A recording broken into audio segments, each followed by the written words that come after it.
మీరు కొంచెం వీక్షకుల కోసం వివరంగా చెప్పండి. ఒక పన్ను సపోజ్ ఒక పన్ను పుచ్చిపోయింది, దాన్ని పూర్తిగా తొలగించాలి, ప్లస్ రీప్లేస్ చేయాలి, ఎంత అమౌంట్ అవుతుంది అప్రాక్సిమేట్లీ? చాలా మంది 15,000 20,000 అడుగుతున్నారు. సో 15,000 అంటే మీరు అన్నట్టుగా కామన్ పీపుల్ 15,000 పెట్టి ఇంకేం పన్ను వేయించుకుంటాంలే అదే చాలా మంది, అంటే కొంచెం సంపన్నులు అంటే వేరే విషయం, కామన్ పీపుల్ అయితే దాని వల్ల బ్యాక్ వెళ్ళిపోతున్నారు. సో మన దగ్గర అంటే చాలా వరకు ఎంతవరకు తక్కువలో తక్కువ ఎంత వరకు పెట్టొచ్చు? పళ్ళు పెట్టడం కోసం రీహాబిలిటేషన్ అంటున్నారు. పన్ను తీయడానికి కోసం వచ్చేసి మినిమం నుంచి స్టార్ట్ అవుతుందండి. అంటే ఎనీ చిన్న డిస్పెన్సరీ చిన్న క్లినిక్ వెళ్ళినా కూడా మినిమం 500 నుంచి 3,000 4,000 వరకు ఛార్జ్ చేస్తారు. అది పన్ను అంటే పన్ను ఉన్న ప్లేస్ బట్టి దాని ఓరియంటేషన్, మనకి ఇక్కడ అన్ని బ్లడ్ సప్లై చేసే నరాలన్నీ దగ్గరగా ఉంటాయి అనమాట.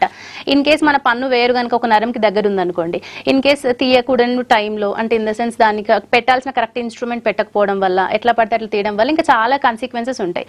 అవన్నీ కాకుండా చేయడం కోసమే మీకు కొంచెం అది ఎక్స్పెన్సివ్ అనిపిస్తుంది.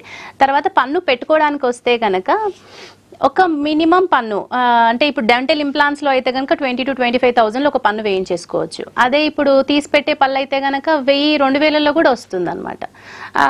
మనకి మనం ఎంత అందుబాటులో ఉంటే అంతలో పెట్టి ప్లాన్ చేసుకోవచ్చు. End of the day patient should have interest enough.